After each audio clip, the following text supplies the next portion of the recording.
Badan Pembinaan Hukum Nasional Kementerian Hukum Republik Indonesia melalui Pusat Analisis dan Evaluasi Hukum telah menyusun metode dalam melakukan analisis dan evaluasi hukum, yaitu pedoman evaluasi hukum terhadap peraturan perundang-undangan atau pedoman 6 dimensi.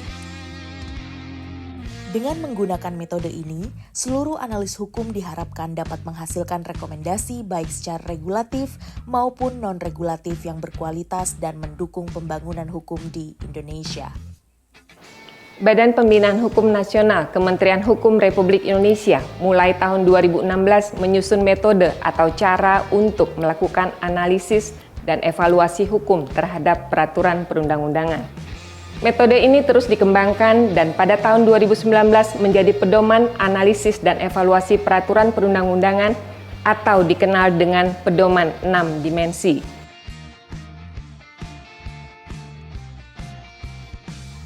Pedoman 6 dimensi terdiri dari dimensi Pancasila, dimensi ketepatan jenis peraturan perundang-undangan, dimensi disharmoni pengaturan, dimensi kejelasan rumusan, dimensi kesesuaian norma dengan asas materi muatan, dan dimensi efektivitas pelaksanaan peraturan perundang-undangan. Pedoman 6 dimensi merupakan panduan dalam melakukan analisis dan evaluasi hukum terhadap peraturan perundang-undangan yang dilakukan oleh seluruh analis hukum pada Kementerian Hukum, kementerian lainnya, lembaga pemerintah non-kementerian, lembaga negara lainnya, dan pemerintah daerah baik provinsi maupun kabupaten kota.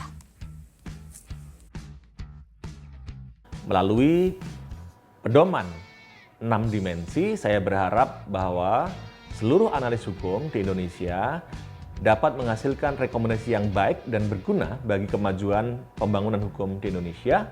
Dan 6 dimensi ini menjadi standar agar analisis evaluasi hukum yang dilakukan menggunakan standar yang sama sehingga menghasilkan rekomendasi yang memiliki kualitas yang sama. Oleh karena itu, dengan bangga kami mempersembahkan Pedoman Evaluasi Peraturan Perundang-undangan atau Pedoman 6 Dimensi.